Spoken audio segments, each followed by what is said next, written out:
야곱은 자기들의 그런 12명의 아들 중에서 요셉만 특별히 더 사랑을 했습니다. 이것이 야곱의 편애인데요. 야곱의 편애는 요셉에게만 채색 옷을 입히는 것을 통해서 아주 노골적으로 나타났습니다.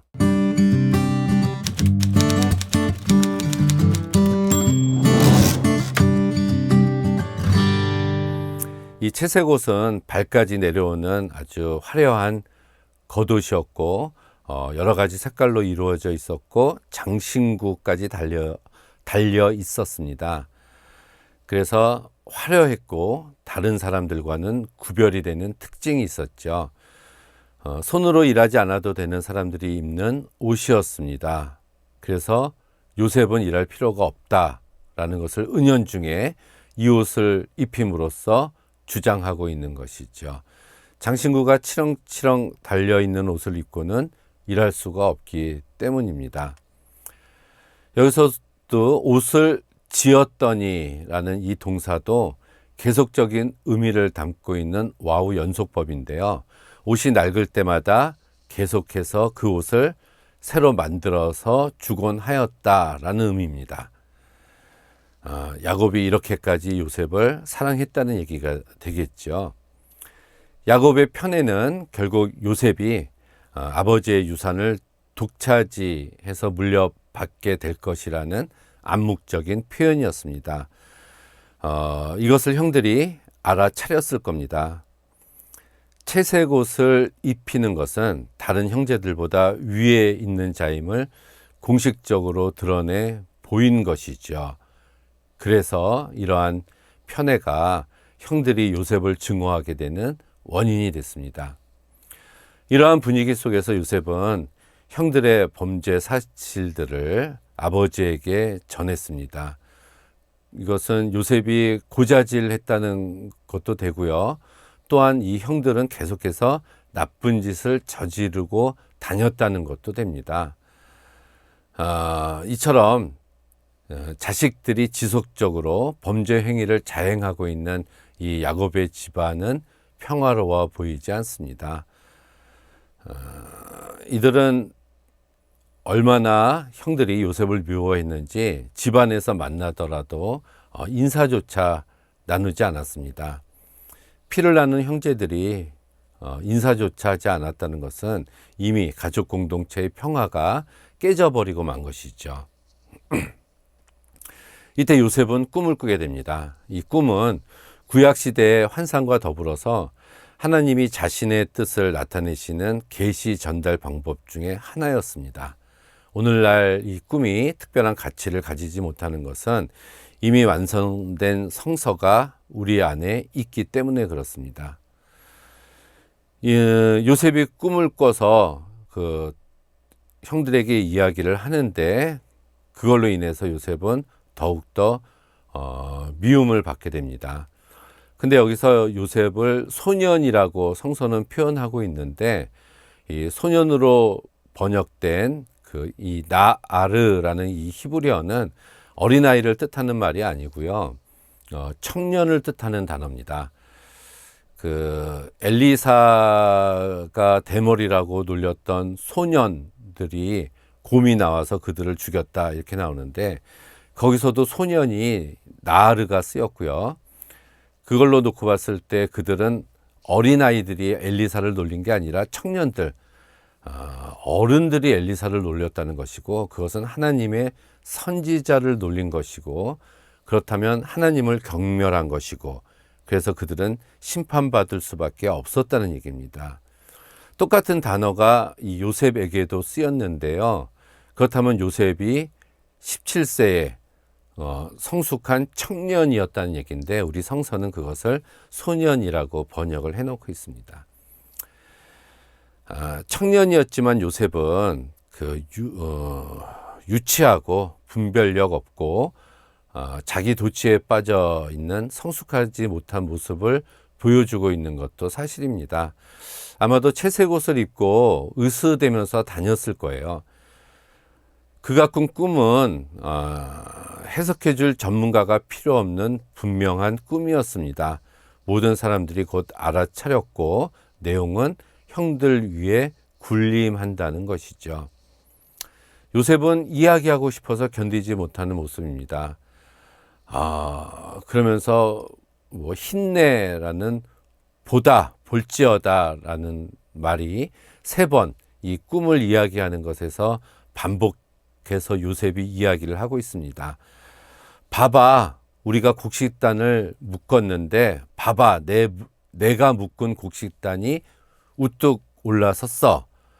봐봐, 그랬더니 형들이 묶은 곡식단들이 내 곡식단을 둘러싸서 절을 하고 있는 거야. 이렇게 이야기를 하고 있는 것이죠. 이 이야기를 들은 형들의 분노는 목구멍까지 가득 차서 더욱 미워하는 결과를 낳게 됩니다. 자기 도취에 빠져서 형들의 감정에 무감각했는지 아니면 너무나 순진해서 형들의 적개심을 전혀 눈치채지 못했는지 요셉은 2번째 꿈 이야기를 또 하게 됩니다. 이 2번째 꿈은 요셉과 형제들의 미래를 예시하는데 자신이 하늘에 빛나는 별처럼 세상을 비추는 이스라엘 가문의 우두머리가 될 것이라는 뜻입니다. 또 여기서는 형들뿐만이 아니라 부모까지도 요셉에게 절한다는 얘기죠. 해와 달과 11별이 나에게 절한다. 이런 꿈의 내용이었습니다. 야곱은 요셉을 꾸짖으면서도 꿈이 얼마나 중요한지 자신도 여러 번 꿈을 꾸어봤기 때문에 자신의 체험을 통해서 잘 알고 있었습니다. 그래서 야곱은 그 일을 마음에 두게 됩니다. 그렇지만 형들은 달랐습니다. 질투의 노예가 돼서 살기를 품게 된 것이죠.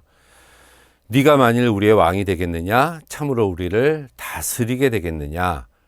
이 말은 부드러운 말 같지만 사실은 굉장히 폭력적인 말입니다.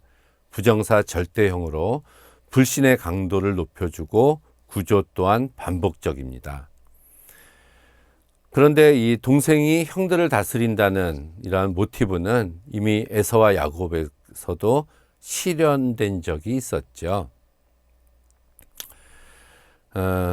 요셉의 꿈은 일개 개인의 집안 역사가 이스라엘이라는 공동체 국가 전 민족의 역사로서 어떻게 전환되어 가는지를 보여주는 그런 꿈이었습니다. 하나님이 이 세상을 통치하시면서 역사를 주관해 나가시는 방법은 우리들의 생각과 전혀 다릅니다. 그러므로 하나님께서는 때때로 특정인에게 남다른 은총과 은사를 베풀기도 하시는데 우리는 이 같은 하나님의 방법에 유념해야 됩니다.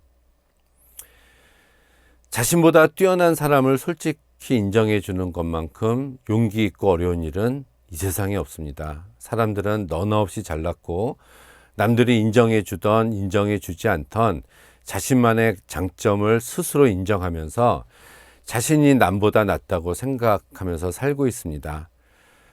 세상을 살아가면서 가장 비참한 삶을 살아가는 방법은 누군가를 죽도록 미워하고 원망하면서 사는 인생입니다.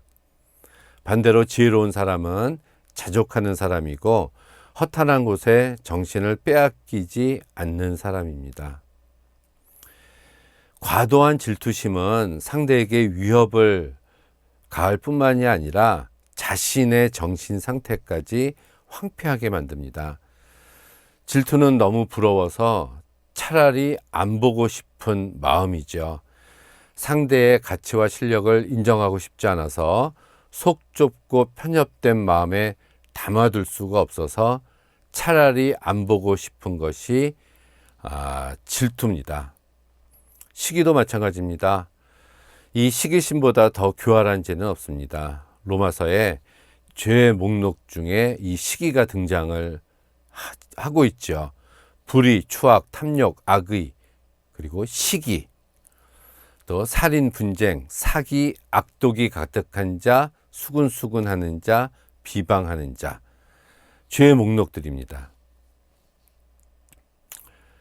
반대로 변화받은 자의 삶은 인자하심과 사랑을 받은 자의 변화의 증거가 됩니다.